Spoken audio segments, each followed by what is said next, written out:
Welcome to another episode of BizJet TV. Today we're going to be talking about accident reports, and just 3 accidents we're going to be talking about today. Just recently reports have come in, so we're going to have a read of these reports and I'll give you my analysis on the situation. Now, the 3 we're going to be looking at is a crash of a PC-12, Pilatus PC-12, Global 6000 and a Super King Air. So, 3 different airplanes, 3 different situations. So let's go over to the first one, which is a Pilatus PC-12. This happened on the 30th of February 2022, so it's quite recent, in Beaufort, North Carolina. The pilot and all 7 passengers were killed when the single-engine turboprop crashed into the Atlantic Ocean 3 miles east of the North Carolina coast. Now, the pilot was a 3,000-hour pilot. He had a commercial pilot's license.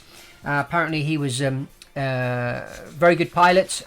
People that had flown with him have said that he knew what he was doing. He was well trained, well flown. The interesting thing about this is we're not quite sure what happened, but there are some indications of to what could have happened.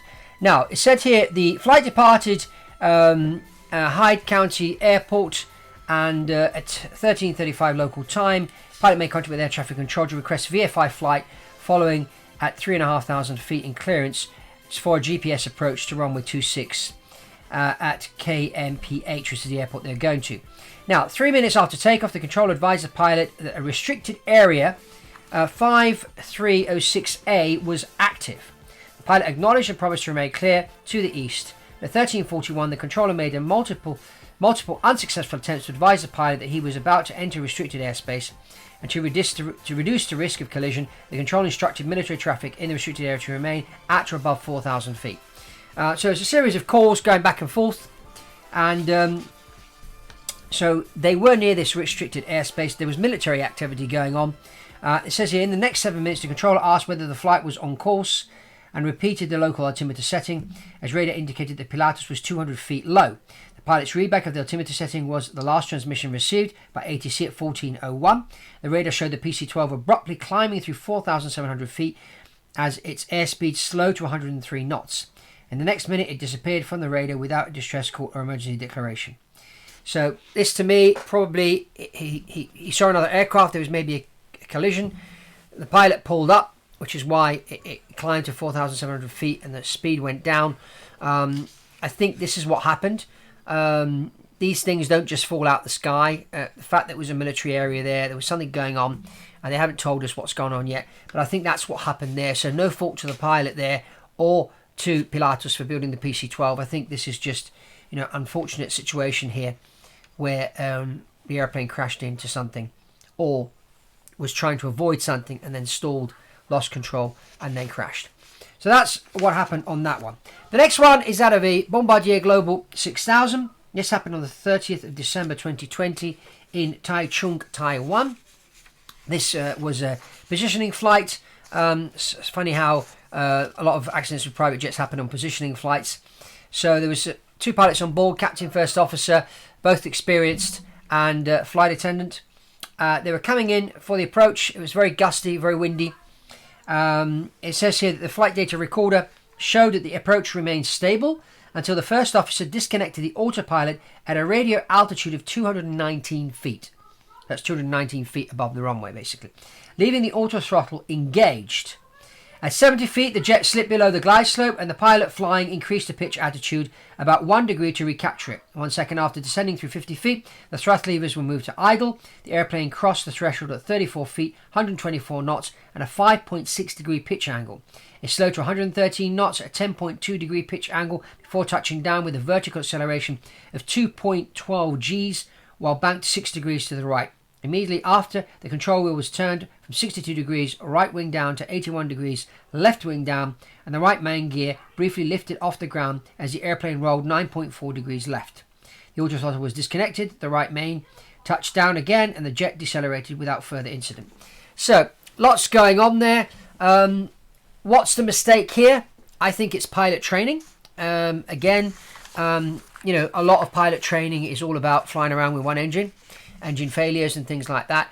When you've got winds like this, first of all, I would have disengaged the autopilot a lot sooner. Second, when they did disengage the autopilot, they did not disengage the autothrottle. What does this mean? The autopilot controls the flight controls, okay, so the yoke and the pedals, but the auto throttle controls the thrust levers. So you set a speed, and then the computer will make sure that the airplane maintains that speed, and so you'll see the thrust levers, go back and forth, in particular in a gusty situation. Now, what you should not do is you should not disengage one and not the other. The pilot needs to have full control of the airplane. So mistake number one, they disengaged the automatics too late. And number two, when they disengage the automatics, they only disengage half of the automatics, not the whole thing. So with a gusty situation like that and not having any passengers on board, I would have disengaged maybe at 1,000 feet or 1,500 feet, hand flown the thing, got used to what was going on, both with the thrust levers and the yoke.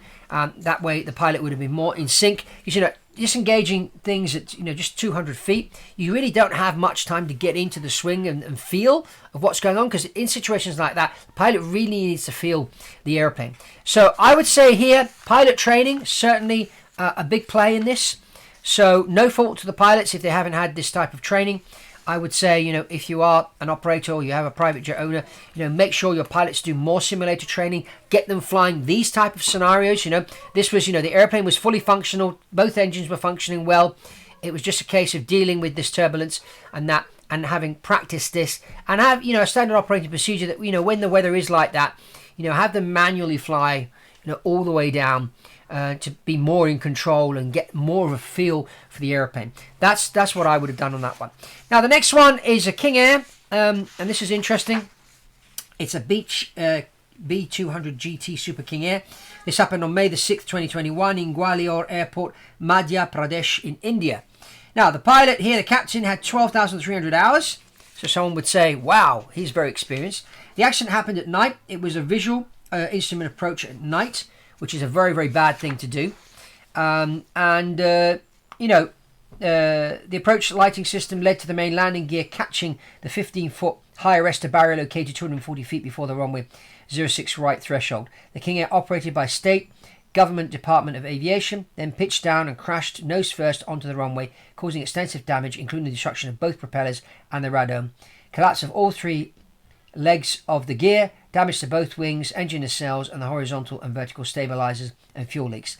However, no fire resulted. The pilot escaped with minor injuries, while the co-pilot and only passenger were both seriously injured.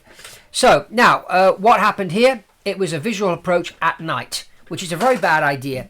I mean, today, with all the modern avionics and that we have, you can, work out an instrument approach to most runways. In particular at night. I mean, I remember once I was flying a 737 charter to one of the Greek islands, and I decided to be clever that evening, and I disengaged the automatics, and I was flying manually and visual into the island, and I ended up coming in. I got confused with the lights, so did my colleague, and we ended up coming in high, so we had to go around.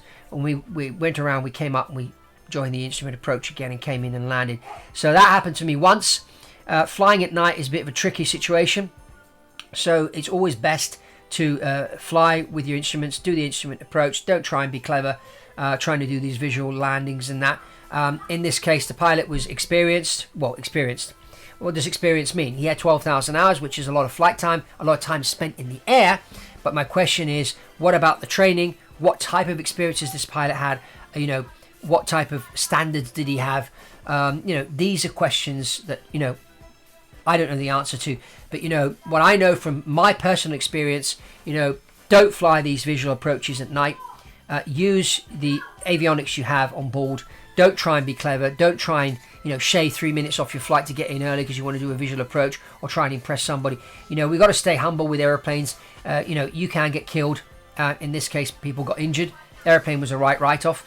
So it's very, very important to bear these things in mind. So the lessons learned on these three, the PC-12, not quite sure what happened there. Probably collided with another airplane or almost did, and the pilot lost control. Could have that been avoided through training? Maybe. Second accident was, again, they were flying half on automatics, half not, and they disengaged the automatics too late. Again, that was pilot training. And the third one, the King Air, was that down to training? It was probably more down to standard operating procedures and the pilot's own sort of standards, and maybe his ego played in there, wanted to do a visual approach to show how clever he was. This does happen sometimes. So these are the lessons. So training is really, really important. I encourage you, if you are a pilot owner, to get more training than's needed, to now and again have a professional pilot fly with you and give you some training on the airplane, which is really, really important. And above all, when you're flying around on your own, just set yourself some high standards. Don't risk, take it easy. This is really important. You don't want to, risk your life, the life of your passengers and that. So that's all from me on this episode. If you haven't subscribed to BizJet TV, I encourage you to subscribe to this channel. Click on the bell so every time we post, you get notified. And comment below. We'd love to hear from you. Love to hear your recommendations and that. And watch this video here about turbulence and private jets. Very interesting. Learn more about this. That's all from Fabrizio Poli on BizJet TV, and I'll see you on the next one.